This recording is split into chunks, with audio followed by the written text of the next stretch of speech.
The conference hall stretched out like a massive dome, filled with beings from every corner of the galaxy. Ambassador Kreltak of the Vrin Collective sat in his designated seat, his forearms folded across his chest. The metallic scales that covered his body reflected the soft blue lights from above. Around him, delegates from dozens of species chatted, argued, and made deals. This was the Galactic Trade Summit, held every cycle to discuss commerce, treaties, and peaceful cooperation. Kreltak found these meetings boring.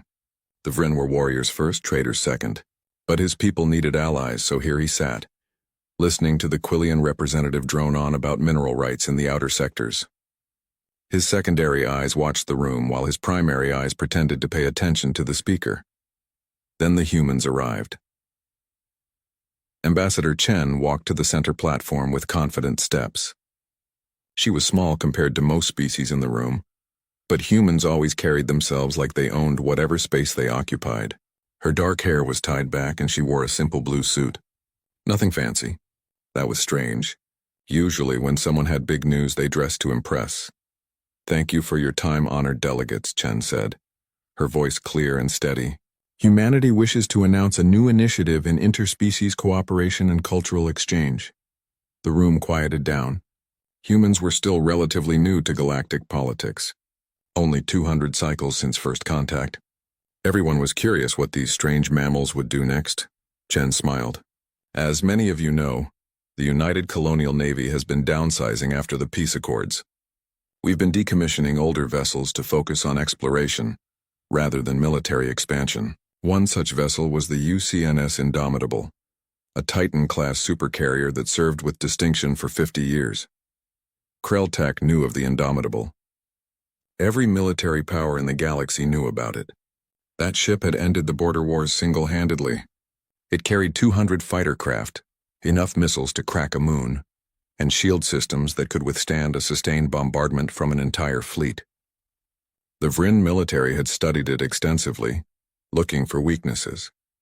They had found very few. Standard protocol, Chen continued, would be to strip the ship for parts and recycle the materials. But humans have never been very good at following standard protocol. A few species in the audience made sounds that might have been laughter. Humans had a reputation for being unpredictable. Instead, we decided to convert the Indomitable into something the galaxy has never seen before. Chen pressed a button on her tablet, and a massive holographic image appeared above the assembly. It showed the supercarrier, but transformed beyond recognition. "Ladies, gentlemen, and honored guests, I present to you the Starbound Palace, the galaxy's premier floating resort and entertainment complex." Silence filled the chamber. Complete absolute silence. Kreltak stared at the hologram.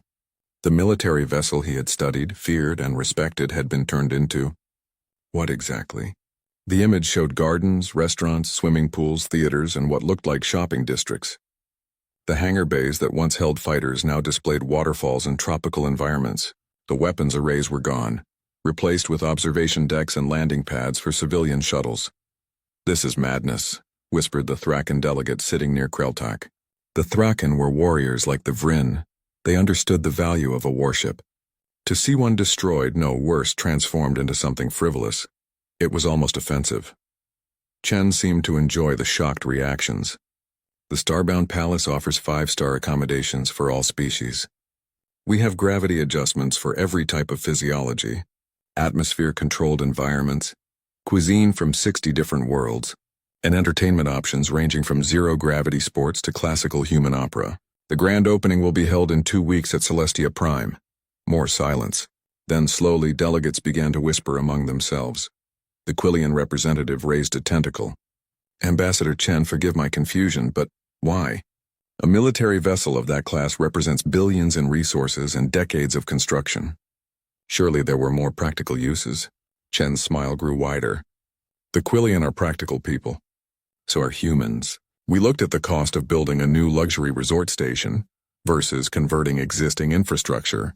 The Indomitable had the size, the power generation capacity, the life support systems, and the structural integrity we needed. Plus, it sends a message." "What message?" Kreltak found himself asking, his voice carrying across the chamber. Chen turned to face him. "That humanity is committed to peace. We're taking our instruments of war and transforming them into instruments of culture and cooperation. The Starbound Palace will be a neutral ground where any species can visit, trade, and build relationships. No weapons, no military presence, just good food, comfortable beds, and the chance to understand each other better. The Vryn ambassador processed this information. It made sense from a certain perspective. Humans were always talking about symbolism and gestures, but something felt wrong about it. A warrior did not simply put down their sword and walk away. They kept it close, even in times of peace.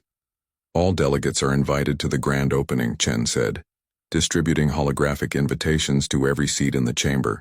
I promise you an experience unlike anything you've encountered before.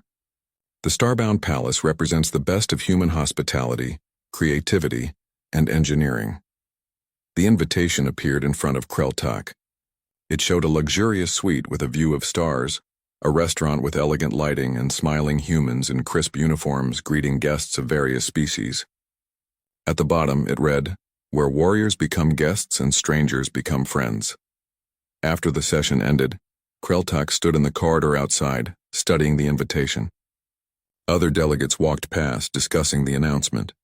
Opinions were mixed. Some thought it was a brilliant idea. Others called it wasteful. The Thraken delegation was clearly offended, treating it as an insult to military tradition. "What do you think?" asked his aide, a younger Vryn named Shalnix. "Will you attend?" Kreltak considered the question. His people needed to understand humanity better. These strange creatures had appeared from nowhere, and within 2 centuries had become a major galactic power. They fought differently, thought differently, and clearly made decisions that defied conventional wisdom. "Yes," he said finally, "I will attend. If nothing else, I want to see what they've done to that ship." The Indomitable was a masterpiece of military engineering. I'm curious to see if humans can create something equally impressive with peace. But as he walked away, a thought nagged at his mind. Humans were clever, too clever sometimes. They smiled and talked about peace while their eyes calculated every angle. He had studied human history during his diplomatic training. These were beings who had fought each other for thousands of years before reaching the stars. They understood war better than most species ever would. Would humans really disarm such a powerful vessel completely? Or was there something else happening here? Something that the delegates weren't seeing? Kreltak decided he would accept the invitation.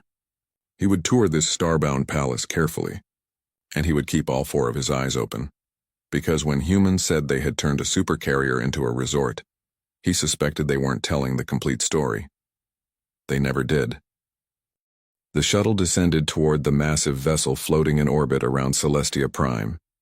Kreltak pressed against the viewport, and even his usual stoic demeanor cracked slightly. The Indomitable, now called the Starbound Palace, gleamed in the light of the nearby sun.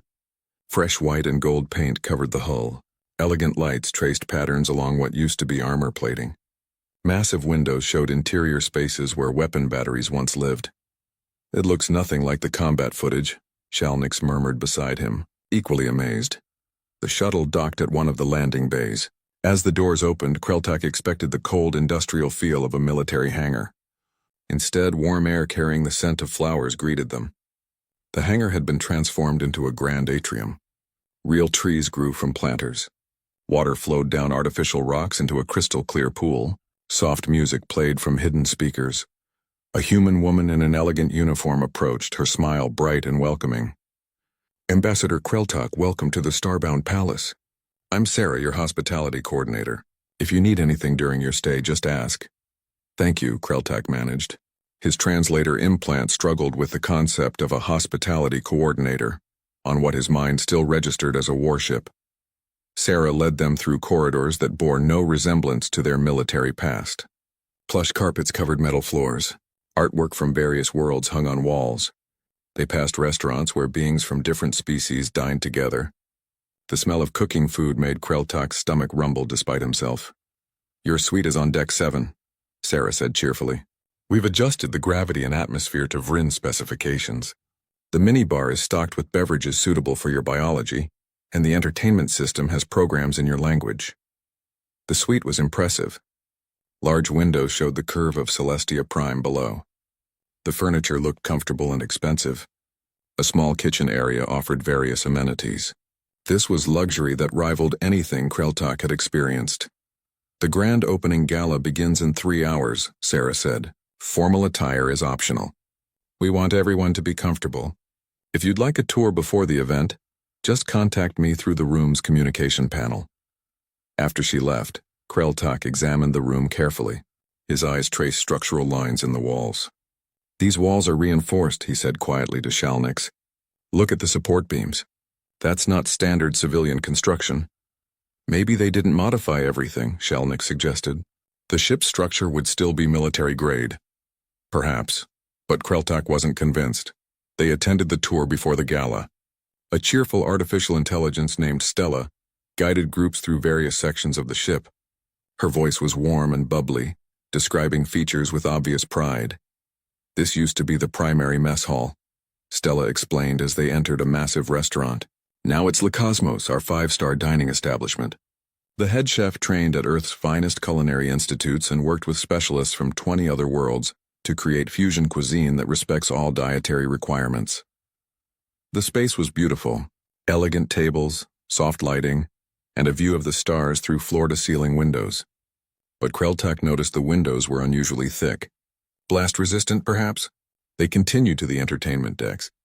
There was a zero-gravity sports arena, several theaters showing productions from different cultures, a massive swimming complex with water from Earth's oceans, and even a small shopping district selling crafts from across the galaxy. What's behind that door? Asked a Thraken warrior, pointing to a sealed entrance marked, Authorized Personnel Only. Maintenance and engineering, Stella replied smoothly. Not very exciting, I'm afraid. Just power generators and life support equipment. We keep those areas restricted for safety reasons. But Kreltak noticed something. Stella's voice had changed slightly when answering that question. Less bubbly, more precise. The difference was subtle, but it was there. The gala itself was spectacular. The main event took place in what Stella called the Grand Arena, the former primary hangar bay. Thousands of guests from dozens of species filled the space. Human staff moved through the crowd with practiced efficiency, offering drinks and appetizers. Ambassador Chen gave a speech welcoming everyone. She talked about unity, cooperation, and the beginning of a new era. Other ambassadors spoke about peace and cultural exchange. It was all very diplomatic and proper. Then came the entertainment. Human performers demonstrated various acts. Acrobats performed impossible feats in zero gravity, creating art with their bodies as they floated through the air. Musicians played instruments from Earth, creating sounds that resonated with something deep in Kreltak's chest. Dancers moved with precision and grace. But what caught Kreltak's attention was the staff. They smiled and served with perfect courtesy, but they moved like soldiers. The way they positioned themselves, the way their eyes constantly scanned the room, the subtle communication between them. These weren't ordinary resort workers. Having a good time, Ambassador? Captain Maria Santos appeared beside him. She wore a civilian suit with a name tag that read, Hospitality Director. Captain Santos, Kreltak said. Military records had identified her as the Indomitable's former commanding officer. Or should I say Director Santos? Either works, she smiled. I hope our facilities meet your expectations. They exceed them, he admitted. The transformation is remarkable. However, I must ask, did you truly remove all military systems? Santos sipped her drink calmly. The Starbound Palace is fully licensed as a civilian entertainment complex. All required inspections were passed. Every system meets galactic safety standards for commercial vessels. That's not what I asked. I know. Her smile didn't waver, but it's the answer I'm giving. Please enjoy the evening. As fireworks exploded outside the massive windows, creating brilliant colors against the black of space, Kreltak made mental notes. The decorative panels on some walls had seams that suggested they could retract. The observation deck had a rotation mechanism far too robust for simple sightseeing. The vintage military aesthetic in certain sections looked suspiciously functional. Later that night, back in his suite, Kreltak compiled his observations. Shalnix watched with concern. You think the humans are lying? The aide asked. I think humans are being very careful with their words, Kreltak replied. They've converted this ship into a resort. That much is true. But conversion doesn't necessarily mean removal. It might simply mean concealment. Why would they do that? Kreltak looked out at the stars. Because humans understand something that many species forget. Peace is a wonderful goal, but it requires strength to maintain. A resort that cannot defend itself is a target, but a resort that looks defenseless while actually being the deadliest ship in the sector, that sends a different message entirely. You're speculating? I am, and I hope I'm wrong. But even as he said it, Kreltak knew he wasn't wrong. He had studied humans too long. They were playing a game here, one that was far more complex than anyone realized. The question was, what would happen when that game revealed its true nature? Kreltak had a feeling he would find out soon. Humans didn't build things without purpose, and they certainly wouldn't waste resources converting a supercarrier unless they had a very good reason. He set his tablet aside and tried to sleep, but his mind kept returning to one observation. Every single human staff member wore a uniform with plenty of pockets, and those pockets looked exactly the right size for concealed weapons. Yes, he would definitely keep watching. Something was going to happen. He could feel it in his scales. The third day of the grand opening week started peacefully. Kreltak had just finished an excellent breakfast in one of the smaller restaurants when the alarms began. They weren't loud or frightening. Just a steady chime followed by Stella's voice, still cheerful but with an edge of urgency. Attention guests. We have received a distress call from a nearby vessel. Please remain calm and stay in your current locations while we assess the situation. Around Kreltak, other guests looked concerned but not panicked. The human staff moved quickly through the restaurant, speaking quietly to people, offering reassurance. Their practiced movements seemed too smooth, too rehearsed. Kreltak activated his personal communicator. Shalnix answered immediately. Ambassador, I'm in our suite. What's happening? Unknown. Stay there. I'll investigate. He made his way towards the command center, or what used to be the command center. Now it was called the Operations Coordination Hub, and supposedly managed guest services.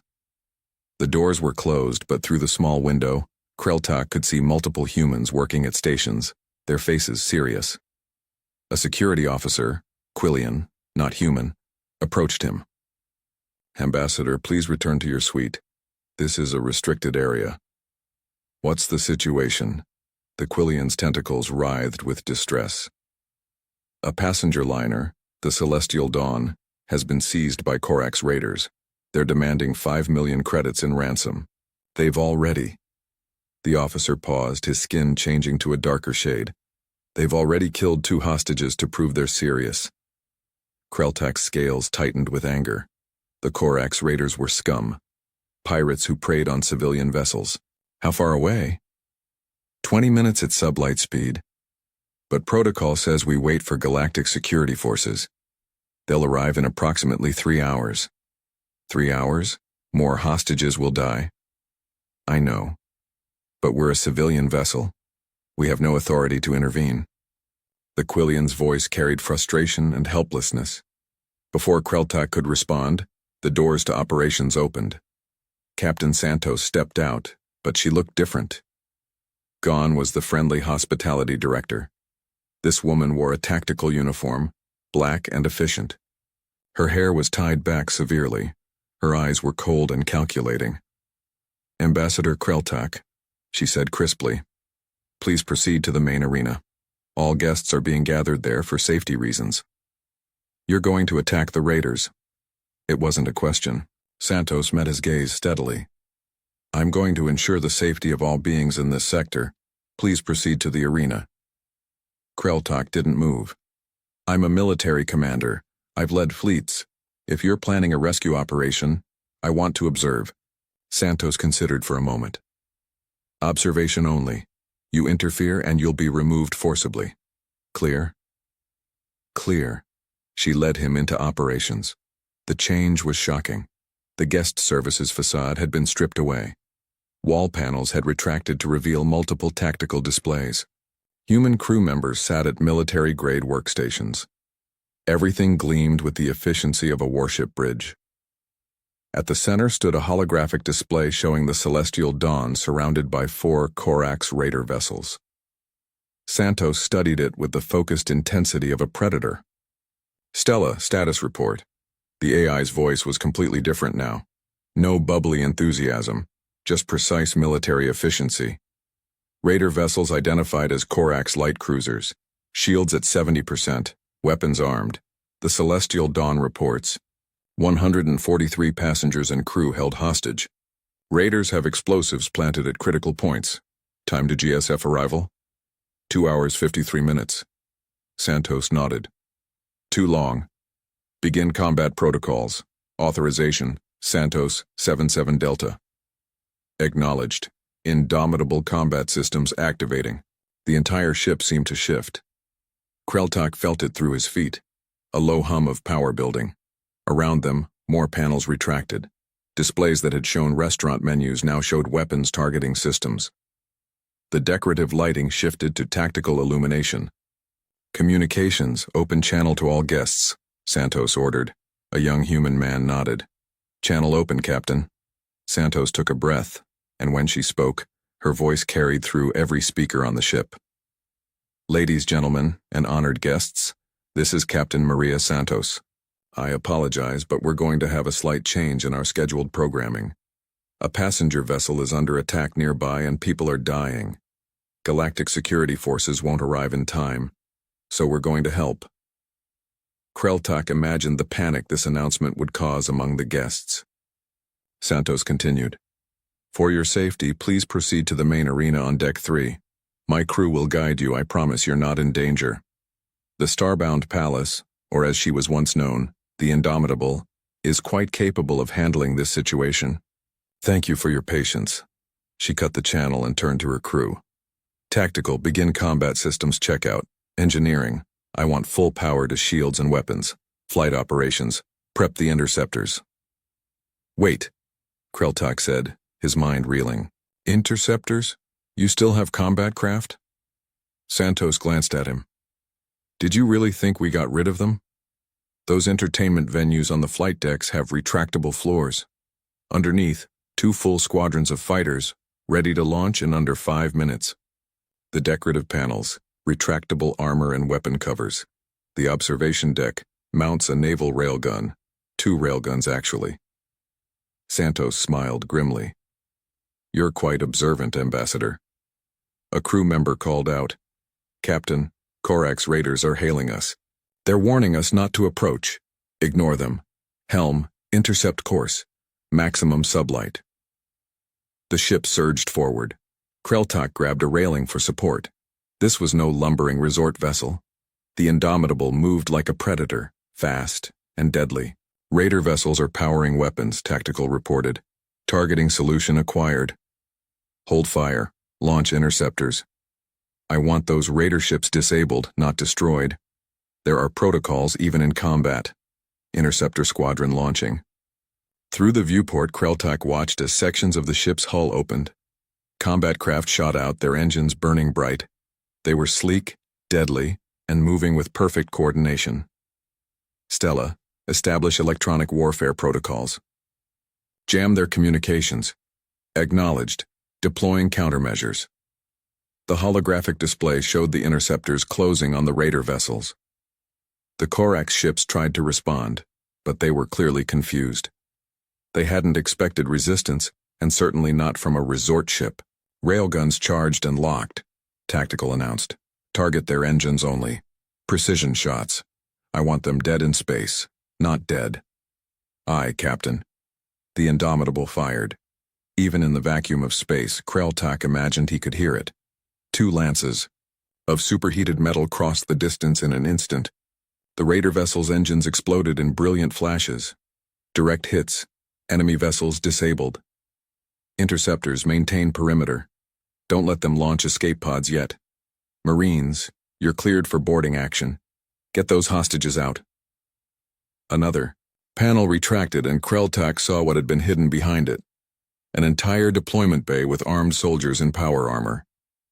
They launched in boarding craft toward the Celestial Dawn. The entire operation took 18 minutes. The Marines breached the passenger liner, neutralized the raiders, and secured the hostages. Not a single additional casualty. The raider vessels floated helplessly, their crews detained. The Celestial Dawn was safe. In operations, the crew worked with calm efficiency, coordinating rescue efforts, treating wounded, and arranging transport for the traumatized passengers.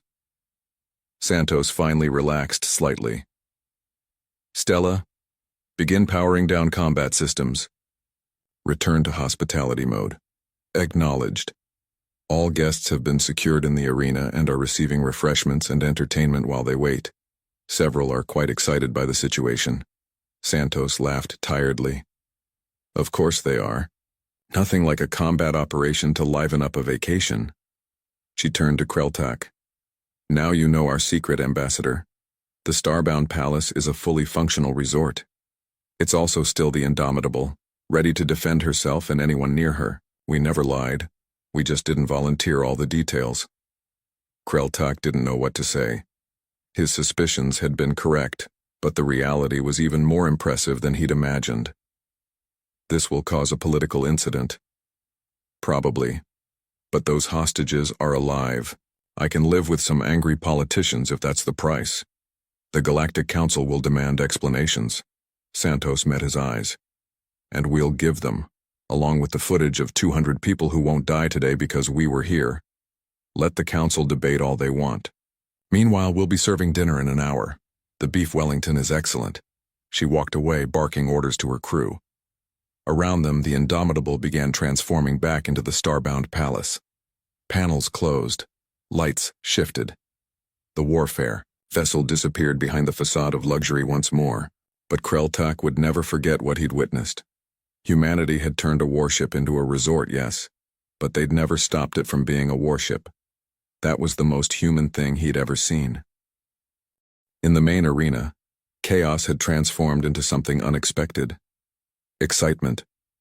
Kreltak made his way there after leaving operations, wanting to see how the guests were reacting.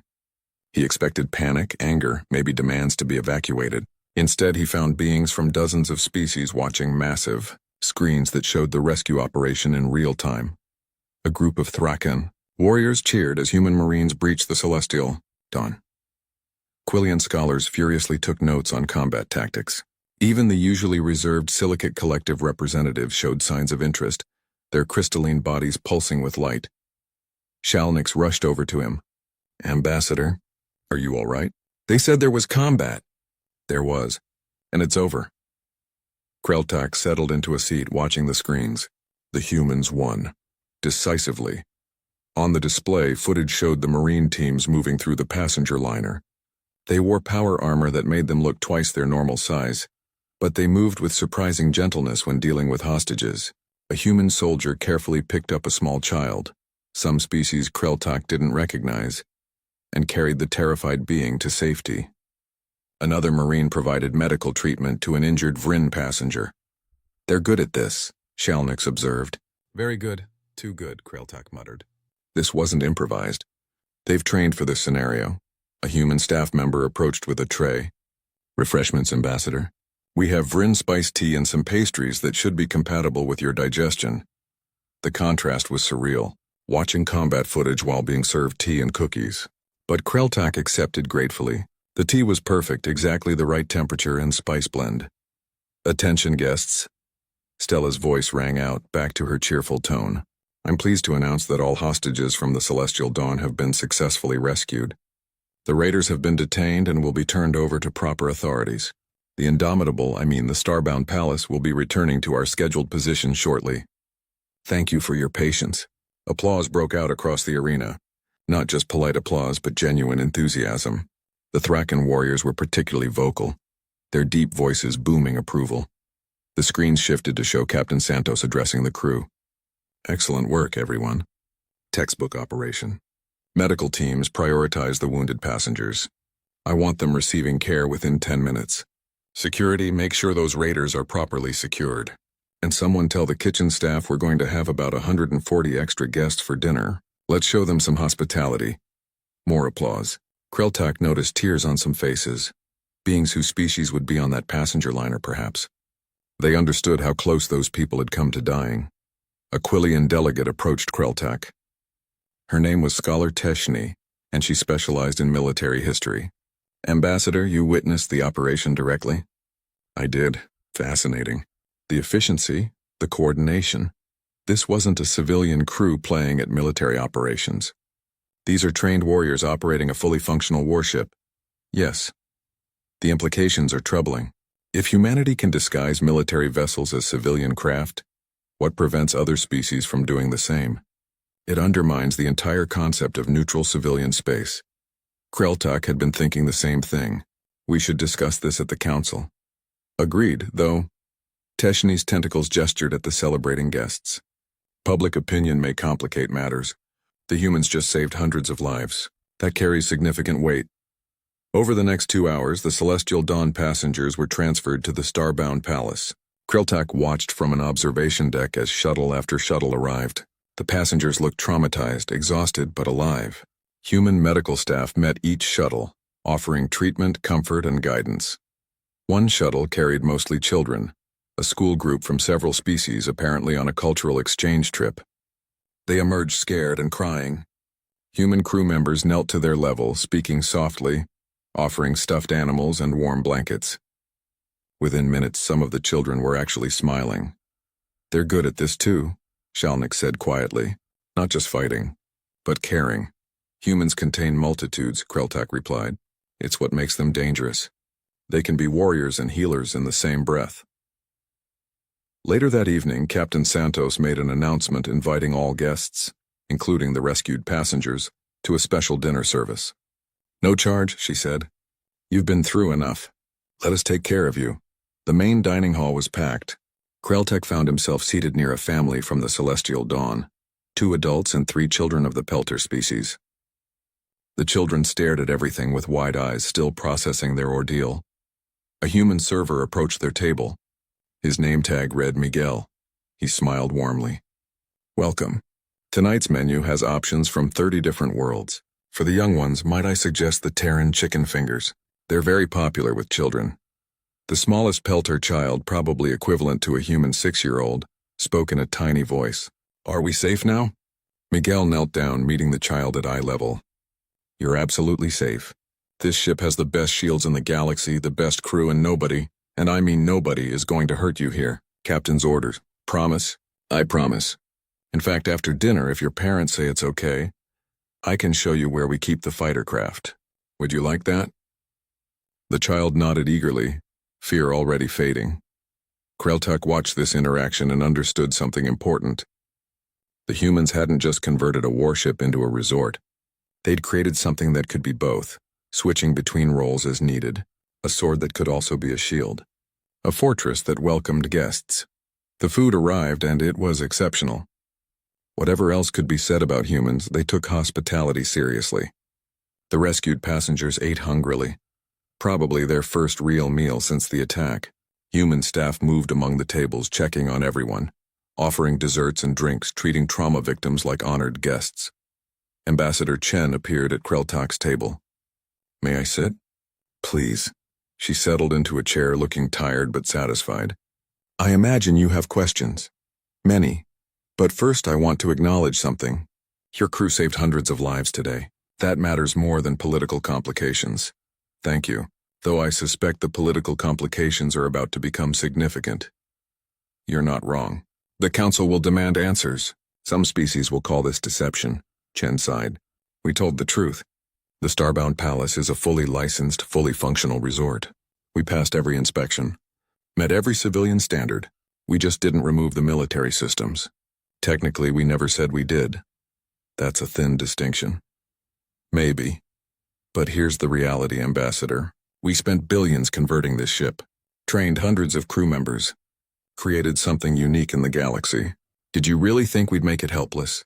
Did anyone honestly believe humans would build a massive luxury resort and just hope nothing bad would ever happen? Kreltak had to admit she had a point. No, I suppose not. We prepared for the worst while hoping for the best. That's very human. Maybe it's manipulative or deceptive from some perspectives. But those passengers over there? She gestured at the rescued beings. They're alive because we prepared. I can live with being called deceptive if that's the price. A commotion near the entrance drew their attention. Captain Santos entered, still in her tactical uniform, surrounded by some of the rescued passengers. They were thanking her, some crying with gratitude. She looked uncomfortable with the attention but accepted it gracefully. One of the Peltar parents approached Santos, holding their smallest child. Through a translator, they said, "You saved my baby. All our babies. How can we ever repay you?" Santos touched the child's head gently. "Keep them safe. Raise them well. Tell them that even in darkness someone will come to help. That's payment enough." Watching this scene, Kreltak felt his perspective shifting. Yes, the humans had been less than fully honest about their ship's capabilities. Yes, there would be political consequences. But they'd also demonstrated something important: power used in service of protecting the innocent. The Vryn understood strength. They respected warriors. But they'd always kept warfare and daily life separate. Humans seemed to blend them seamlessly. Soldiers who could fight brutally one moment and serve tea gently the next. "The Galactic Council meets in 3 days," Kreltak said to Chen. "You should prepare a statement. Already working on it." "Will the Vryn support us?" He considered carefully. His people valued honesty, but they also valued results. "I will recommend that we support your actions in this specific incident.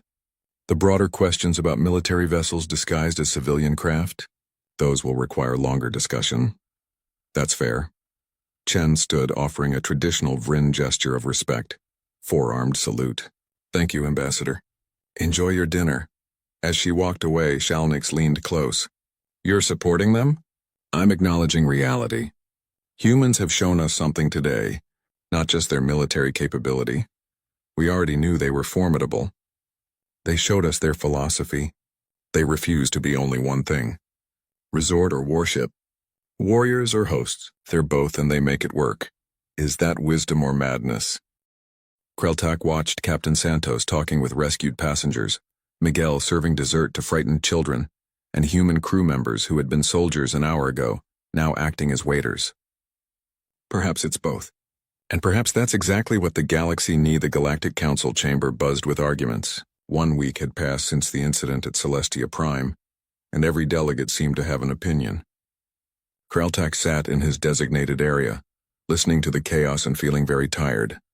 "This is unacceptable," roared the Craven delegate, his multiple heads speaking in unison. "Humans converted a military vessel and claimed it was civilian. This violates the spirit of galactic peace accords."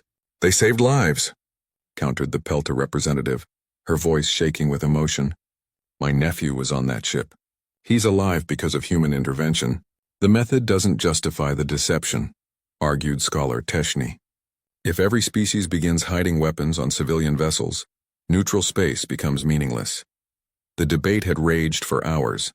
Some supported humanity's actions. Others condemned them.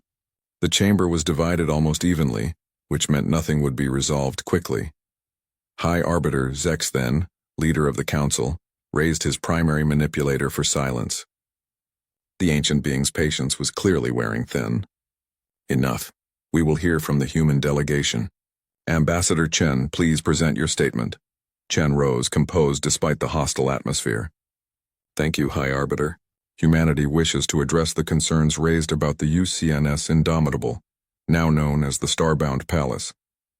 She activated a holographic display. "When we announced our conversion project, we stated we were transforming a military vessel into a resort and entertainment complex. This was and remains true. The Starbound Palace is a fully licensed civilian facility. We passed every required inspection by neutral third parties. Every system meets or exceeds commercial standards. But you kept the weapons," someone shouted. "We retained defensive and offensive capabilities, yes," Chen acknowledged calmly. "At no point did we claim otherwise. Review the transcripts from our announcement. We said we converted the vessel. We never said we removed its ability to defend itself." Murmurs rippled through the chamber. Chen continued. "Human history taught us hard lessons about being unprepared. We've learned that peace requires strength to maintain. When we invested billions of credits and years of work into the Starbound Palace, we decided it would be foolish to make it helpless." She changed the display to show legal documents. "Every weapon system on the Starbound Palace is properly registered with the Galactic Military Registry. Our crew maintains both civilian hospitality licenses and military certifications. The ship carries insurance for both commercial operations and defensive actions. Legally, we are in full compliance." "Technically legal, perhaps," Teshni said. "But morally questionable. You created a military vessel disguised as a civilian target. No, Chen corrected. We created a civilian vessel that refuses to be a victim.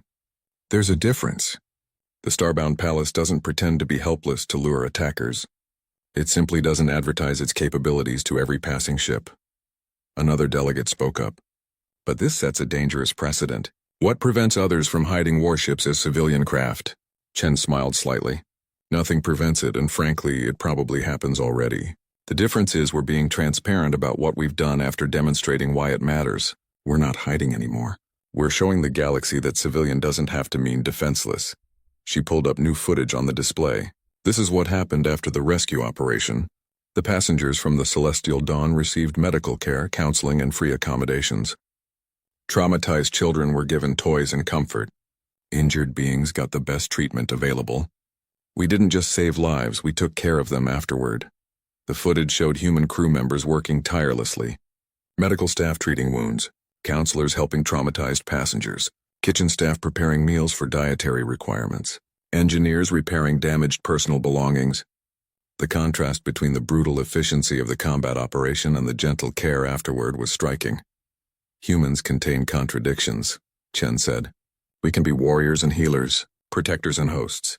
We refuse to choose between strength and kindness. The Starbound Palace represents this philosophy.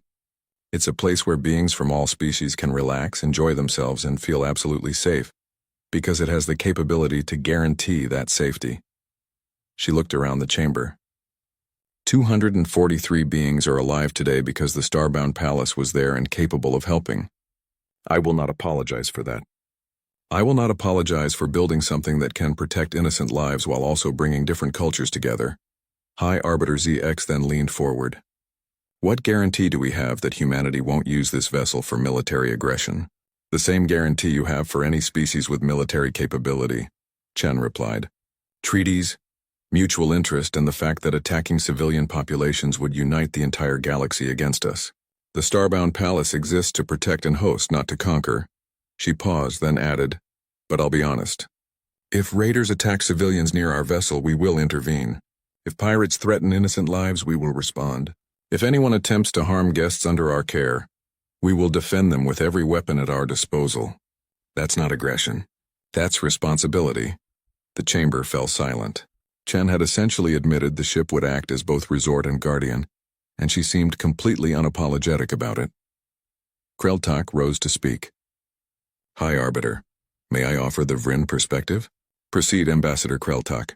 My people are warriors. We understand strength and respect those who wield it effectively. What humans have done with the Starbound Palace is not deception, it's adaptation. They took a tool designed for war and found a way to use it for peace while maintaining the ability to protect that peace. He gestured at the display showing rescued passengers. I was present during the incident. I watched human crew members transform from hospitality staff to soldiers in minutes. I saw combat efficiency that would impress any military force, but I also saw those same humans comforting frightened children afterward, serving meals to traumatized families, and offering shelter to beings they'd never met before. Kreltak's voice strengthened. Humans don't see contradiction where we do. They see synthesis. A warrior who cannot show mercy is just a brute. A host who cannot defend guests is negligent. The Starbound Palace combines both, and perhaps that's exactly what the galaxy needs.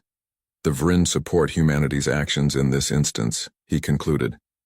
We propose that the Council formally recognize the Starbound Palace as a dual-purpose vessel, civilian resort, with military defensive capability. Create a new classification if needed, but punishing humans for saving lives seems counterproductive. Several delegates spoke in support. The Peltar representative stood with tears in her eyes. My family is alive because of the Starbound Palace. I don't care what you call the ship. I care that it was there when we needed help. Even Scholar Teshny, who had criticized the humans, seemed conflicted. I still have concerns about precedent, but I cannot deny the positive outcome in this case. High Arbiter Zex then conferred with the Council leadership for several minutes. Finally, he spoke. The Galactic Council will vote on the following resolution.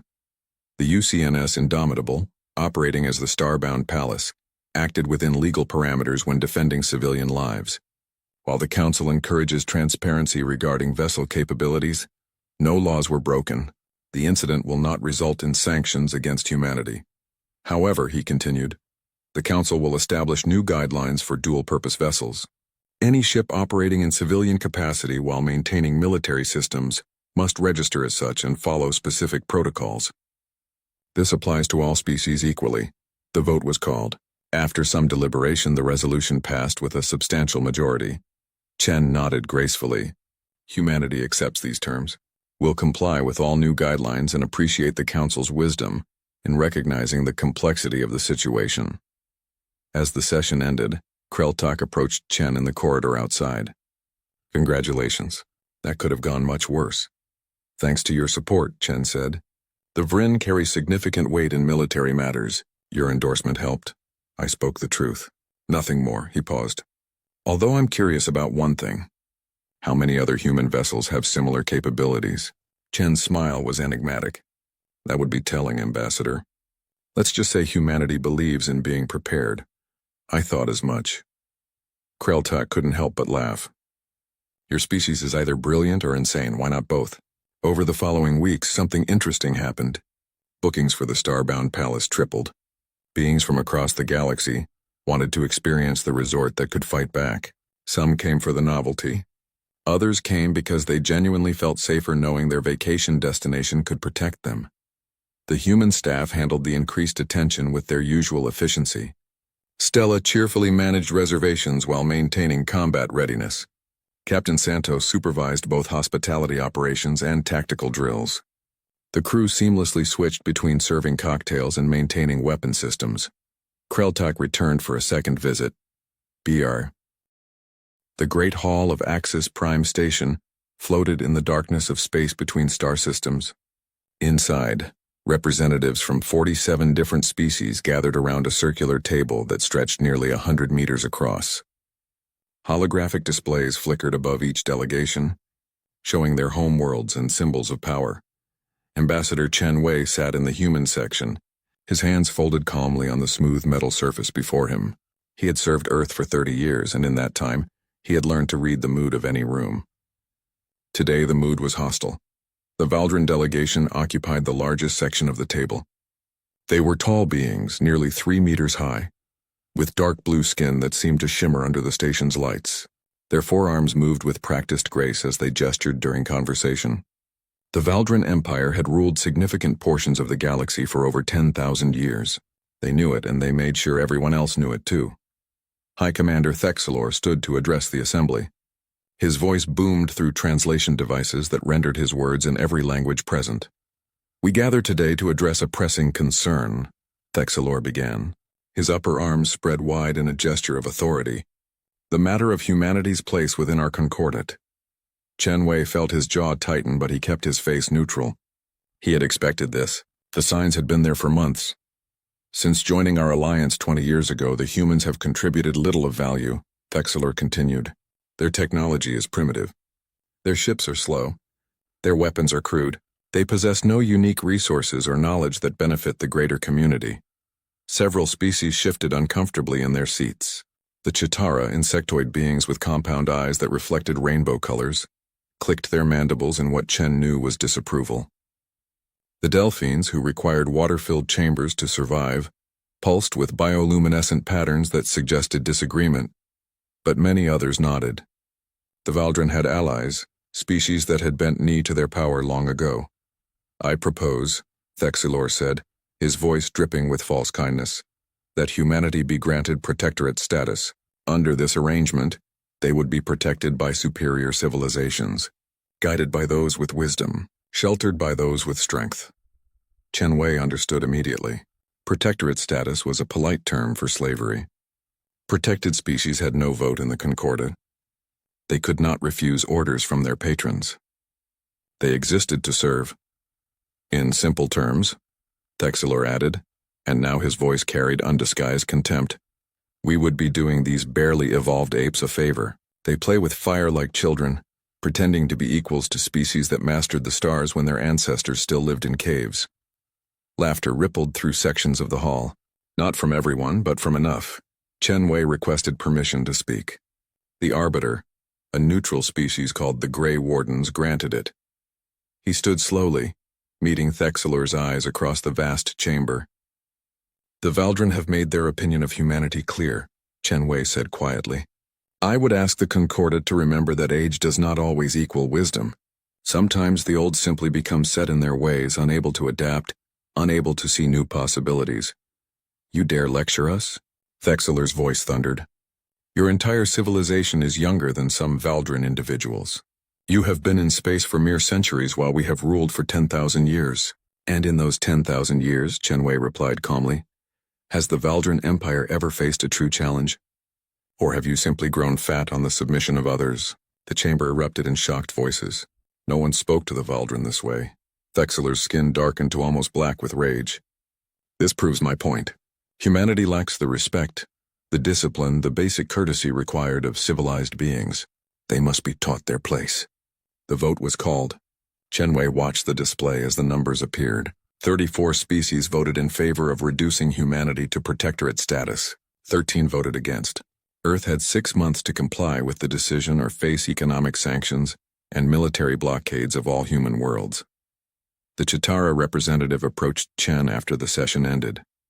Rixella was small, barely reaching Chen's chest, but her species was known for honor and directness. This is wrong, Rixella said, her translator rendering her clicks and whistles into Mandarin Chinese for Chen's benefit. The Valdren pushed too far. They have grown arrogant. Thank you, Rixella, Chen said. Please remember that Earth values its friends. In the days to come, we will remember who stood with us. What will your people do? She asked. Chen Wei smiled, and there was something cold in that expression. We will do what humans have always done when someone tries to put a boot on our neck. We will remind them why that's a very bad idea.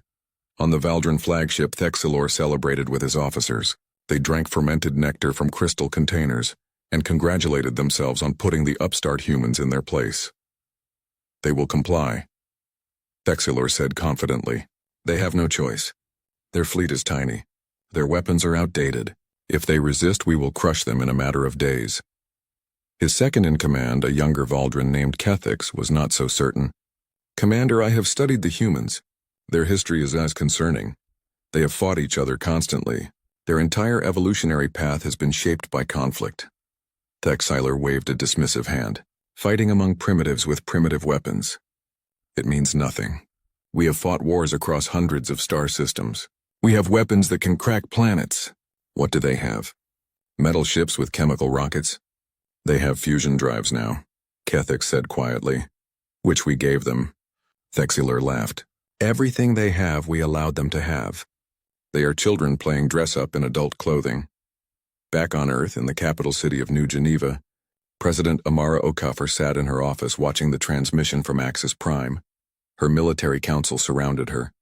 Admiral Sarah Volkov, commander of Earth's Defense Fleet. General Marcus Thompson, head of United Earth Marines. Director Liu Chen, commander of Earth Intelligence Agency. They think we're weak, Okafor said softly.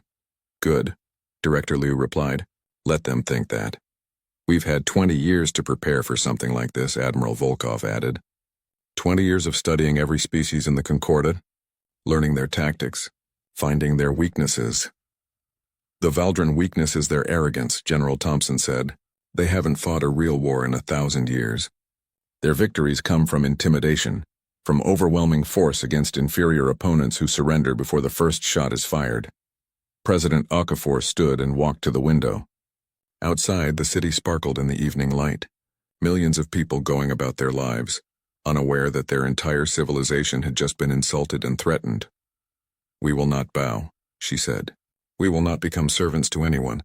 If they want to discipline us, they will learn a very painful lesson about humanity. She turned back to her council.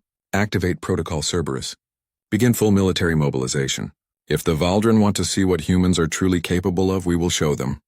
And the galaxy will never look at us the same way again, Admiral Volkov smiled. It was not a kind smile. They called us barely evolved apes. They're about to learn that humans didn't climb to the top of Earth's food chain by being gentle. The message went out across all human colonies, from Mars to Titan, from Alpha Centauri to Tau Ceti. Humanity prepared for war. They had been mocked, belittled, and threatened with enslavement. The Valdren Empire was about to discover why that was a terrible mistake. Ambassador Chen Wei sent one final message before leaving Axis Prime Station. It was marked for delivery to Thexilur personally. It contained only 7 words. You've mistaken patience for weakness. Remember this. 3 weeks had passed since the humiliation at Axis Prime. Earth's response had been swift and clear. President Amara Okafor addressed both humanity and the watching galaxy from the steps of the United Earth Government building. Cameras from every human world broadcast her speech. More importantly, the transmission was sent to every species in the Concordat. The Valdran would hear this. Everyone would hear this. We have received the Concordat's decision regarding protectorate status, Okafor began, her voice steady and strong. We have considered it carefully. Our answer is simple and final. No. She paused, letting the word hang in the air. Humanity will not bow. We will not become servants. We will not surrender our freedom because others think themselves superior. We came to the stars seeking partnership and friendship. We found it with some species. But we also found arrogance and contempt. Behind her, the flags of every human colony rippled in the breeze. Mars, Titan, Europa, Ganymede, and the newer settlements beyond Sol system. To the Valdran Empire I say this clearly, Okafor continued. You have mistaken our peaceful nature for weakness. You have confused our diplomacy for cowardice. You think because you are old you are wise. You think because you have ruled for millennia you are invincible. You are wrong. On the Valdran homeworld of Valthorax, High Commander Thexilur watched the transmission with growing rage. His 4 fists clenched until his knuckles turned white. This is outrageous, he shouted. They dare defy the Concordat. They dare defy us? The Valdran High Council surrounded him. 12 of the oldest and most powerful Valdran in the Empire. They had ruled for so long that they barely remembered what it felt like to be challenged. The humans must be taught respect, Council Elder Morthex said coldly. Send the 7th Expeditionary Fleet. Show them the price of defiance. 120 warships, Thexilur said with satisfaction. Against their pathetic defense force of what? 40 ships? This will be over in hours. Make an example of them, another council member added. But do not destroy them completely. Broken slaves are still useful. The 7th Expeditionary Fleet departed from Valthorax 3 days later. 120 ships, each massive and bristling with weapons. The Valdran designed their vessels to intimidate as much as to fight.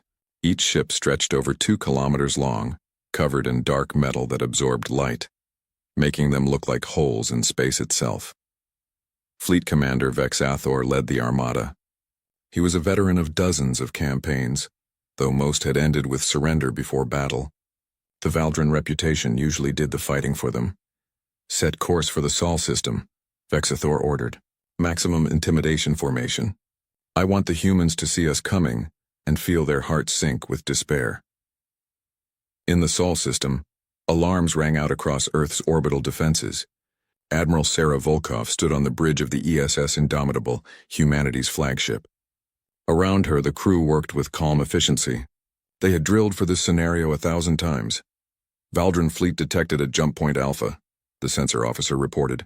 Confirming 120 contacts. They're not even trying to hide their approach. Of course not, Volkov said quietly. They want us to be afraid. Transmit our response. The message went out on all frequencies. This is Admiral Sarah Volkov of the Earth Defense Fleet. You are entering human sovereign space. You have 3 minutes to reverse course or explain your intentions. The reply came quickly. Vexathor's face appeared on the screen, his 4 eyes gleaming with contempt. Admiral Volkov, I am Fleet Commander Vexathor. I carry the authority of the Valdran Empire and the mandate of the Galactic Concordat. You have been ordered to accept protectorate status. Your refusal is illegal. You will stand down immediately and prepare to receive Valdran administrators who will oversee your transition. Volkov stared at the screen for a long moment. Then she smiled. It was not a friendly smile. Commander Vexathor, please relay this message to your superiors. Humanity does not recognize your authority. We do not accept your mandate, and we do not fear your ships. If you continue your approach, we will consider it an act of war. Choose wisely. Vexathor's skin darkened with anger. You have 40 ships? We have 120. Do you truly think you can resist us? I think, Volkov said slowly, that you're about to get a very expensive education. But please continue your approach. My crew hasn't had a proper test in months. The Valdran fleet advanced. Behind Vexathor, his officers laughed at the human bravado. 40 ships against 120. It was suicide. The humans would surely surrender before the first shot was fired. They're bluffing, Vexathor's second officer said. No species would be foolish enough to fight against such odds. You haven't studied humans very well, the intelligence officer, a younger Valdrin, warned. Their history is full of them fighting impossible odds. Sometimes they even win. Silence, Vexathor snapped. They are primitives with delusions of adequacy. We will show them the error of their ways. On the Indomitable, Volkov gave quiet orders. Begin withdrawal protocol. Make it look panicked. I want them convinced we're running scared. The Earth Defense Fleet began to retreat deeper into the solar system. Their formation looked ragged, disorganized. Several ships broadcast emergency signals. It appeared exactly like a fleet that had suddenly realized it was hopelessly outmatched. They flee, Vexathor announced with satisfaction. As expected. Pursue them. We'll accept their surrender at Jupiter orbit. It's far enough from Earth to be humiliating. But the tactical officer frowned at his displays. Commander, they're heading towards Saturn. That's the wrong direction if they want to protect Earth. They're confused and frightened, Vexathor said dismissively. They probably hope to hide in Saturn's rings. It doesn't matter. We'll dig them out and drag them home in chains. The chase continued for 6 hours.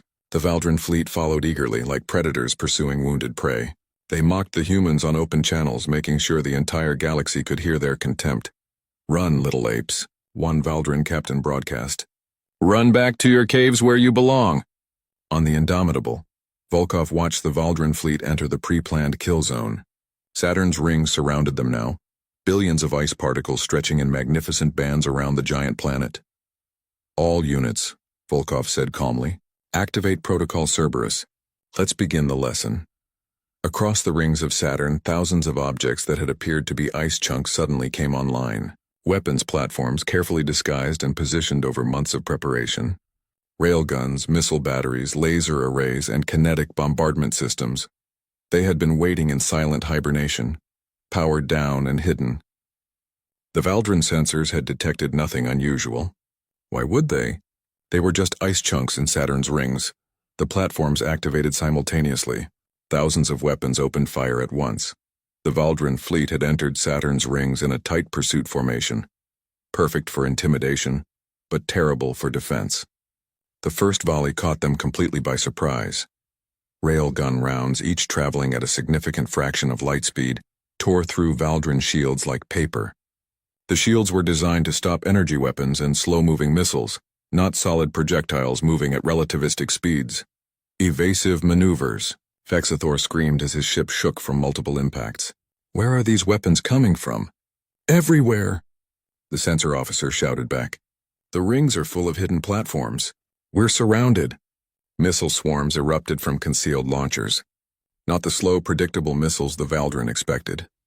These were human-designed weapons that moved in unpredictable patterns, coordinating with each other like a school of fish or a flock of birds.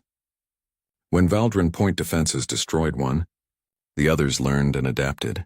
Laser arrays carved through the darkness, finding weak points in Valdrin armor that human intelligence had spent 20 years identifying. Every species had weaknesses.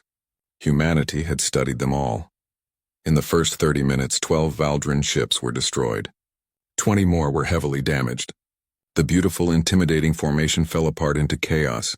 Regroup, Vexathor ordered. Pull back. We need to reassess. But pulling back meant exposing their engines, and the weapons platforms had been positioned with that in mind. More ships died as they turned to flee. The human fleet, which had appeared to be running in panic, suddenly reversed course. They moved through the rings with practiced ease, their smaller ships darting between the ice chunks that hindered the massive Valdrin vessels. Target their command ship, Volkov ordered. I want Vexathor to remember this day very clearly. The Indomitable led the attack personally. Human weapons might be considered primitive by Valdrin standards, but they were effective. More importantly, they were unexpected. The Valdrin had prepared for energy weapons and traditional missiles. They had not prepared for magnetically accelerated metal rods, for swarm tactics, for weapons platforms that could think and adapt. Vexathor's flagship shuddered under sustained fire. His bridge crew struggled to respond, but their training had been for intimidation and overwhelming force, not for actual combat against a determined, clever enemy. Distress signal to Valthorax. Vexathor ordered, his pride broken. Request reinforcements. Admiral Volkov's face appeared on every Valdran ship's communication screen. She spoke clearly, making sure her words were recorded and transmitted across the galaxy. The news of the 7th Fleet's defeat spread across the galaxy like wildfire. In the concordant chambers on Axis Prime, species that had voted against humanity quietly smiled. Those who had supported the Valdran looked uncomfortable. The Chitara representative Rixala sent a private message to Ambassador Chen Wei. Your people fight well. The Valdran are mobilizing more fleets. Be careful. Chen Wei's response was simple. Thank you, friend. Tell others to stay clear of human space for the next few months. It's going to get dangerous. On Valthorax, the Valdran High Council met in their war chamber. The room was ancient, its walls covered in holographic displays showing their empire's vast territories. For 10,000 years, these walls had displayed only victories. Now, for the first time in recorded history, they showed a defeat. High Commander Thexilor stood before the council, trying to maintain his dignity despite his failure. 3 of his 4 hands trembled slightly. The humans used tricks and deception, he reported. They hid weapons in Saturn's rings. They used tactics that violate every standard of civilized warfare. Civilized? Elder Morthex's voice was cold. They are primitives. They do not know civilization. That is why they must be crushed and taught properly. We are mobilizing 3 full battle fleets, another council member announced. The 2nd, 4th, and 9th. 412 ships total. We will also deploy the subjugation corps. The humans want war, we will give them annihilation. But one voice spoke differently. Council member Zethara was younger than most, only 3,000 years old. She had spent time studying other species and their histories. Elders, I urge caution, she said carefully. I have studied the humans extensively. They are dangerous in ways we do not understand.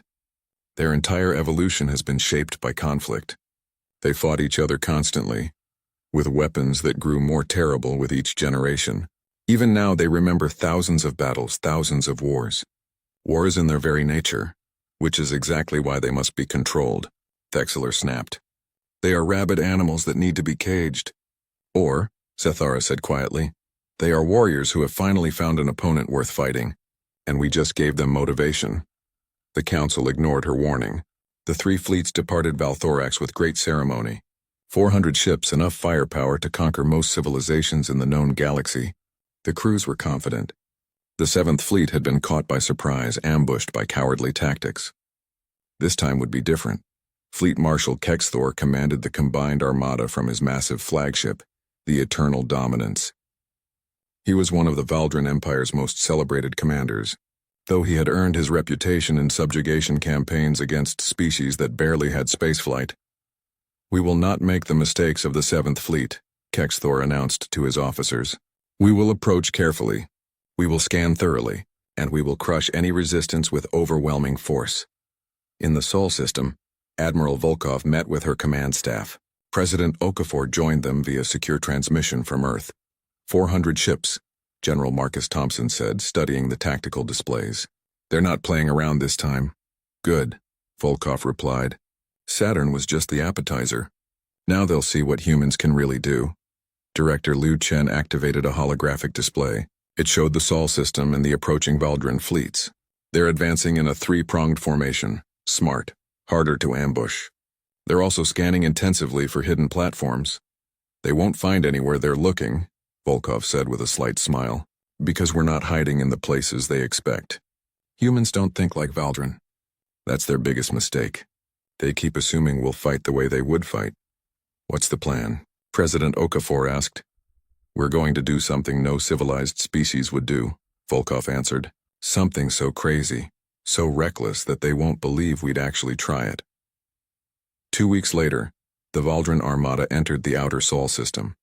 They moved slowly and carefully, their sensors sweeping every piece of debris, every asteroid, every moon. No hidden platforms detected, the sensor officer reported. The asteroid belt is clear. Jupiter space is clear, another officer added. Saturn space is clear. Fleet Marshal Kexthor nodded with satisfaction. The humans learned from their mistake.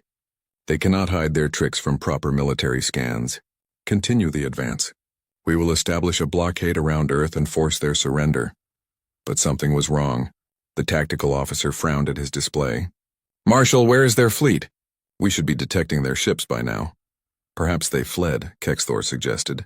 Perhaps they realized the futility of resistance. Or perhaps, his intelligence officer said nervously, they're planning something. The Valdran Second Fleet approached Mars. The Fourth Fleet moved toward Earth's moon. The Ninth Fleet positioned itself near Venus. They would surround the human homeworld and choke off any escape. Then everything happened at once. From behind Mars, the human fleet emerged. But they were not in defensive positions. They were accelerating at speeds that seemed impossible, pushing their engines far beyond what should have been safe limits. They're coming straight at us, the Second Fleet commander shouted. Weapons range in 30 seconds. All ships fire, Kexthor ordered. Destroy them before they reach us. Energy beams and missiles filled the space between the fleets. The Valdran fired with precision, their weapons tracking the approaching human ships with calculated accuracy. Several human vessels were hit. Some exploded. Others tumbled away, trailing atmosphere and debris, but the rest kept coming. And they were not slowing down. They're going to ram us, someone screamed, some did. 3 human ships, badly damaged and burning, crashed into Valdran vessels at tremendous speed. The impacts were catastrophic. Both ships in each collision were destroyed, but the Valdran ships were much larger. The loss hurt them more, but that was just the distraction. While the Second Fleet dealt with the suicide attack, the real assault came from an unexpected direction. From the surface of Mars itself, thousands of missiles launched simultaneously. Humanity had converted their entire Mars colony into a weapons platform. Underground silos, carefully hidden for months, now revealed themselves. The missiles were crude by Valdran standards. Simple chemical rockets with nuclear warheads. Primitive. But there were thousands of them. And the Second Fleet was focused on the ships attacking from space. The nuclear explosions bloomed like deadly flowers. Valdran shields could stop a few. They could not stop hundreds. Ships died in flames, their hulls torn apart by forces that had once threatened to destroy humanity itself, now turned against their enemies. Near Earth's moon, the Fourth Fleet faced a different nightmare. Human Marines using small drop pods that were almost impossible to detect launched toward the Valdran ships. It was insane. Space combat was conducted at long range with energy weapons and missiles. No one tried to board enemy ships during battle. No one except humans. Commander James Rodriguez led the first wave. His drop pod crashed through the hull of a Valdran cruiser, and his Marine squad poured into the breach wearing heavy combat armor. The Valdran crew was unprepared for close combat. They had weapons, but they had never trained for fighting inside their own ships. Their tactics assumed enemies would stay at a distance. Humans had no such assumption. They had practiced fighting in corridors in zero gravity, in hostile environments. They used weapons designed for close quarters. Shotguns, breaching charges, blades for when ammunition ran out. Secure the engineering section. Rodriguez ordered over the squad channel. Cut their power! The Marines moved through the Valdran ship like water through cracks, fast and unstoppable. They used the ship's own corridors against the defenders, turning every corner into a potential ambush point. Within 30 minutes, Rodriguez's squad had seized control of the cruiser's engineering bay. Within an hour, they had captured the bridge. The Valdran captain stared in horror at the armored humans who had taken his ship. How? The captain whispered. How did you even reach us? Rodriguez removed his helmet, revealing a scarred face and hard eyes. You Valdran fight wars from a distance, safe behind your shields and weapons. You forgot that sometimes you have to get your hands dirty. Near Venus, the Ninth Fleet detected the human fleet approaching from Earth. Finally, an engagement they understood. Ship to ship. Long range.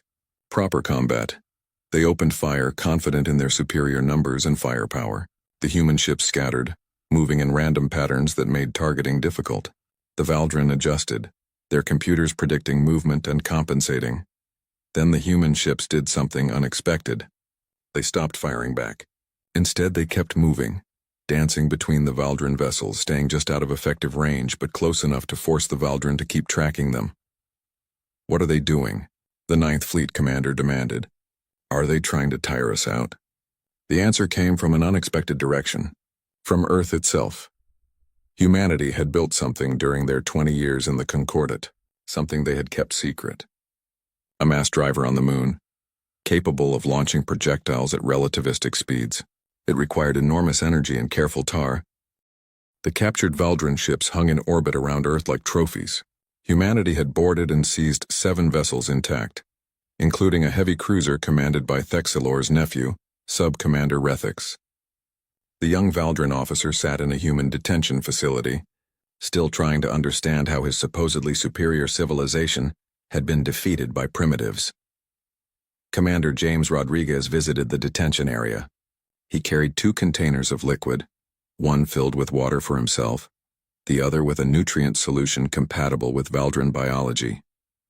He sat down across from Rethix and slid the container toward the prisoner. "You're probably thirsty," Rodriguez said simply. Rethix stared at the container suspiciously. "Why do you care?" "Because treating prisoners well is what civilized people do," Rodriguez replied. "Your uncle called us barely evolved apes, but we know the difference between soldiers following orders and the leaders who give bad orders." "You are trying to manipulate me," Rethix said. Rodriguez shrugged. "I'm trying to keep you alive and healthy because that's my job. What you do with kindness is up to you." The detention facility had become a strange place. The captured Valdran expected torture or execution. Instead, they received medical care, proper food, and even entertainment. Human guards treated them firmly but fairly. It was confusing. One guard, a young woman named Private Chen, brought Rethix a datapad. "Thought you might want to read," she said in passable Valdran language. "We loaded it with your literature and history files." "Why are you learning our language?" Rethix asked. "Because understanding your enemy is important," Chen replied. "Also, you're not really our enemy. Your leaders are. You're just soldiers like me." This kind of treatment was repeated across all the detention facilities. The Valdran prisoners slowly realized that humans did not hate them personally. The humans were fighting the Valdran Empire's arrogance, not the Valdran people. Meanwhile, on Valthorax, the High Council faced a crisis unlike any in their history. 2 major defeats. Over 130 ships destroyed, 7 ships captured, thousands of Valdran warriors dead or prisoners. And worse, the other species in the Concordat were watching with very different eyes now. Council Elder Morthex paced the war chamber, all 4 of his fists clenched. "This is impossible. Unacceptable. We are the Valdran.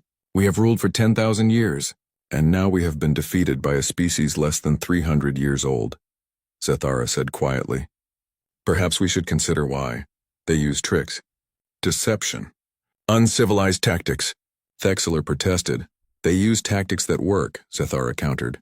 "While we have been so certain of our superiority, they have been studying us, learning our weaknesses, preparing for this exact situation." "What do you suggest?" another council member asked. "That we surrender. Accept humiliation? I suggest we think," Zethara said. "For the first time in millennia, we have met an opponent we cannot simply intimidate into submission. We can continue throwing fleets at them and losing ships and warriors, or we can try to understand what makes them so dangerous." But pride and anger won out over wisdom. The High Council made a decision that would define the next phase of the conflict. They would not send another fleet. They would send the Subjugation Corps. The Subjugation Corps was different from regular Valdran forces. They specialized in ground warfare, in occupying and controlling populations. They had never been needed against spacefaring species before, because those species always surrendered before occupation became necessary. The plan was simple and brutal. A small fleet would deliver the Corps to one of humanity's colony worlds. Not Earth itself, which was too well defended. A smaller target. Europa, one of Jupiter's moons, home to 50,000 human colonists. The Valdran would take the colony, use the humans as hostages, and force Earth to surrender. It was a strategy that had worked against other species. It was also a terrible mistake. The Valdran assault fleet arrived at Europa without warning. 3 ships, carrying 5,000 Subjugation Corps warriors. They expected easy victory against a civilian colony with minimal defenses. They were wrong. Every human colony had been preparing since the war began. Europa's governor, Maria Santos, had mobilized the entire population. The colony had mining equipment that could be weaponized. They had construction robots that could be reprogrammed. They had 50,000 civilians who knew their lives depended on resistance. The Valdran landed and began their assault. Within the first hour, they controlled the main spaceport. Victory seemed certain. Then they entered the colony's tunnel systems. Europa's cities were mostly underground, protected from Jupiter's radiation. The tunnels were narrow, complex, and dark. Perfect terrain for defenders, terrible for attackers. The subjugation corps found themselves fighting in conditions they had never experienced. Human colonists ambushed them from side tunnels. Mining explosives collapsed passages, trapping entire squads. Construction robots programmed with combat routines created by human military advisors attacked with cutting torches and industrial clamps. This is not a civilian population. The Corps commander Vakthor screamed into his communicator. They fight like trained soldiers. They're humans, his second-in-command replied grimly. They are all trained soldiers. Their entire species grew up fighting. The Europa colonists used every advantage.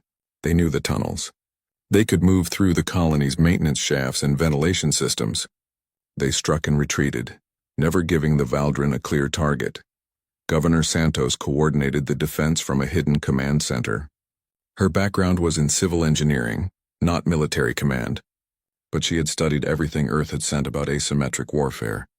Team 7, collapse tunnel section 42, she ordered calmly. That will cut off the Valdrin advance into residential areas. Team 3 flanked them through the water treatment passages. On Europa's surface, something else was happening. Earth's military had received the distress call and responded with terrifying speed. Admiral Volkov personally led a task force that appeared in Jupiter space within hours. But she did something unexpected. Instead of attacking the Valdrin ships immediately, she broadcast a message on all frequencies. Valdrin Assault Fleet, you have attacked a civilian colony. You have broken the most fundamental laws of civilized warfare. You have crossed a line that cannot be uncrossed. She paused, and her next words were cold enough to freeze hydrogen.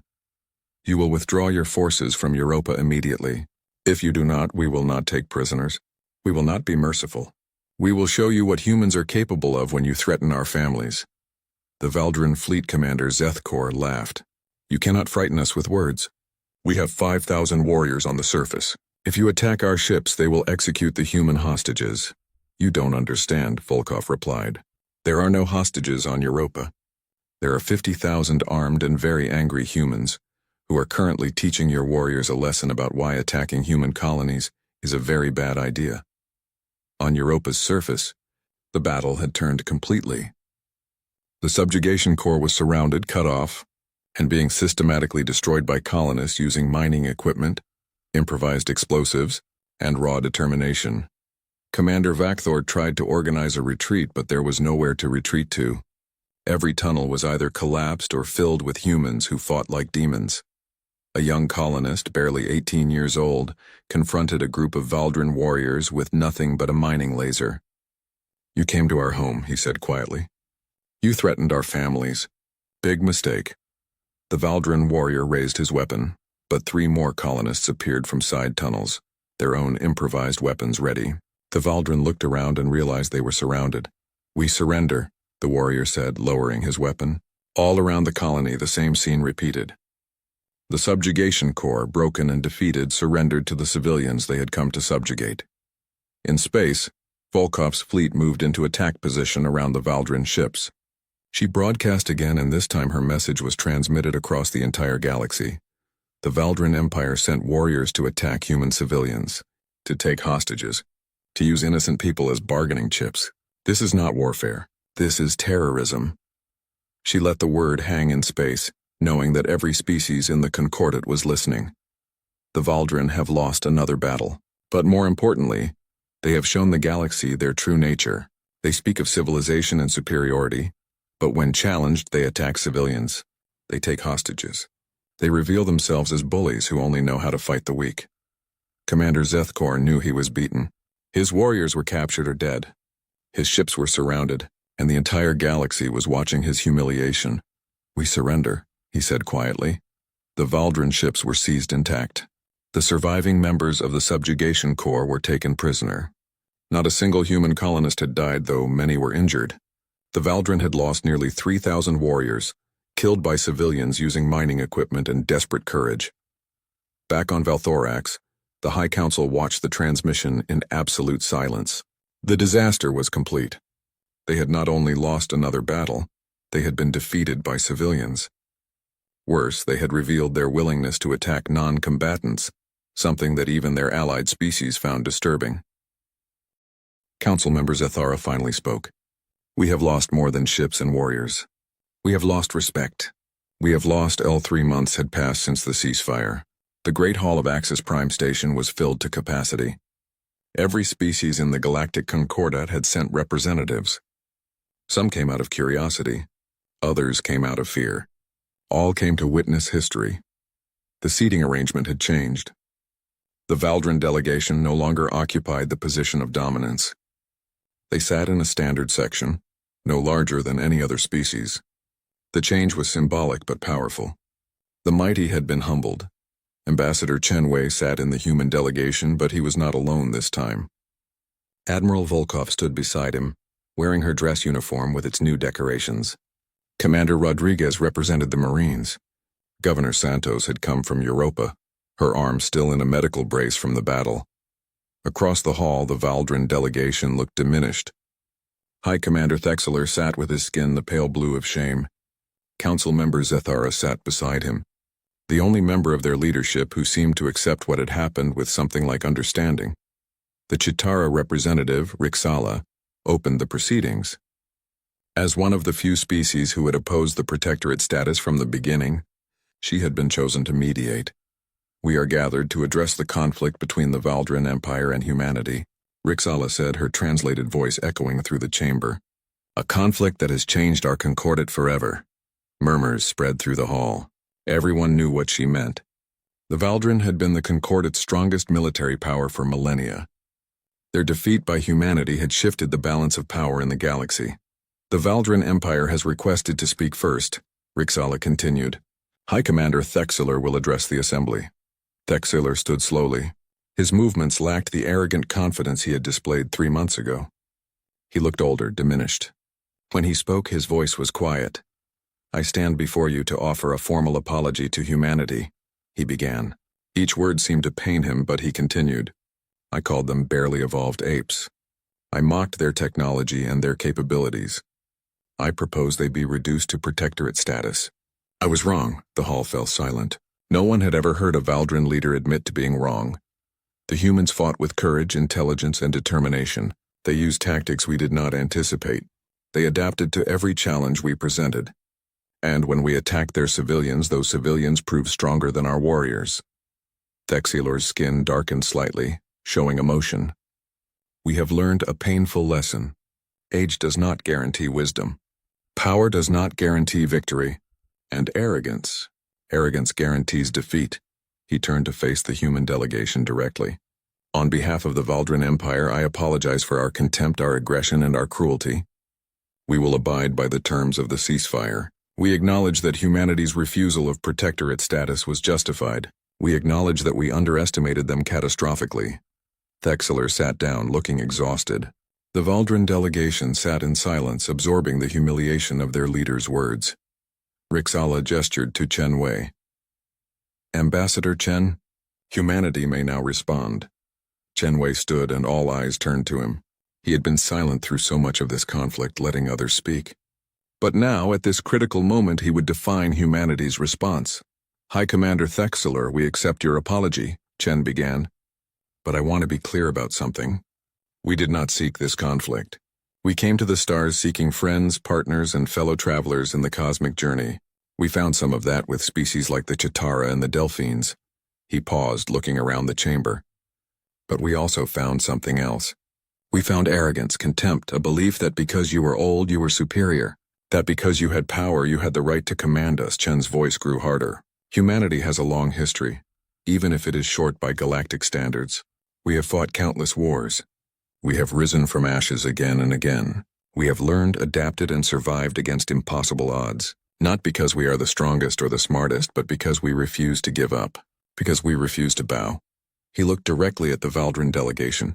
You wanted to discipline us, to teach us our place. Instead, you learned that humanity cannot be bullied, cannot be intimidated, cannot be broken. The hall remained silent. Every species was listening intently. But here is what many of you may not understand about humans. Chen continued, his voice softening. We do not hold grudges against those who learn from their mistakes. We do not seek revenge against those who acknowledge their errors. The Valdran Empire attacked us and we defended ourselves. Now they have apologized and we accept that apology. He gestured to Admiral Volkov. Our military proved we could fight. Our colonies proved we could resist. Our people proved we could win. But now we want to prove something else. That we can forgive. That we can move forward. That we came to the stars seeking partnership. And that offer still stands. Admiral Volkov stepped forward. She looked every bit the warrior, but her voice was calm and measured. During the conflict, we captured several Valdran ships and thousands of Valdran warriors. We treated them with respect and dignity. We gave them medical care, proper food, and fair treatment. Why? She looked around the chamber. Because that is what civilized beings do. Because warriors who follow orders are not our enemies, even if we must fight them. Because hatred is easy, but understanding requires strength. Commander Rodriguez spoke next. I led the boarding action that captured Subcommander Rethix's ship. I have spent time talking with him and the other Valdran prisoners. Do you know what I learned? That Valdran warriors are brave, dedicated, and loyal to their people. Just like human warriors, he smiled slightly. The problem was never the Valdran people. The problem was leaders who had forgotten what it means to face a real challenge, who had grown comfortable in their dominance. Who confused power with righteousness. Governor Santos stepped forward last. Her medical brace was clearly visible, a reminder of the battle for Europa. The Valdran attacked my colony. They sent warriors to take hostages to threaten our families, and my people, civilians with mining equipment in desperation, defeated trained soldiers. She paused, letting that sink in. But do you know what happened after the surrender? We gave the wounded Valdran medical care. We shared our food with the prisoners. Because that is what humans do. We fight fiercely when threatened, but we do not torture the defeated. We do not take pleasure in cruelty. Chen Wei spoke again, drawing all attention back to him. The Valdran wanted to know humanity's place in the galaxy. Here is our answer. We are not servants. We are not subjects. We are equals. We will contribute to the Concordat as partners, not as inferiors. He looked around the chamber, meeting the eyes of representatives from dozens of species. But we also understand that trust must be rebuilt. That fear must be addressed. Some of you are wondering if humanity will now seek to dominate as the Valdran once did. Let me be absolutely clear. We will not. Humanity seeks partnership, Chen continued. We want to share knowledge, to learn from others, to contribute to the greater good. We want to explore the galaxy together with friends, but we will never again accept being treated as lesser beings, and we will defend ourselves and our allies against anyone who tries to subjugate us. The Delphine representative, speaking through bioluminescent patterns translated by computers, pulsed a question. What would humanity do if another species faced what you faced?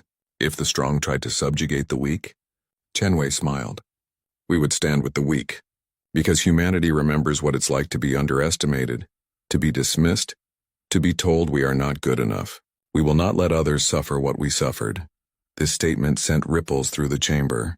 Several smaller species looked at the human delegation with new interest and hope. Rixala spoke again. The Concordat must now vote on humanity's status. The original proposal was protectorate status. Obviously, that is no longer appropriate. I propose full sovereign membership with military council representation. The vote was called. This time it was not even close. 43 species voted in favor. Only 4 abstained. All of them close Valdran allies who were themselves reconsidering their relationships. None voted against. Humanity is recognized as a full sovereign member of the Galactic Concordat, Rixala announced. With all rights, responsibilities, and privileges that entails. But the session was not over. Something unexpected happened. Council member Zethara stood and requested permission to speak. On behalf of the Valdran High Council, I wish to make an additional proposal, she said. Her voice was steady and clear. The Valdran military has operated under the same tactical doctrines for thousands of years. These doctrines proved inadequate against an adaptive, creative enemy. We were defeated not by superior weapons, but by superior thinking. She paused, and what she said next shocked everyone. The Valdran Empire requests that humanity provide military advisors to help modernize our forces, not to make us more dangerous to others, but to make us more capable of defending the Concordat against external threats. The chamber erupted in surprised voices. The mighty Valdran asking the humans they had mocked to teach them, Admiral Volkov looked at President Okafor, who was watching.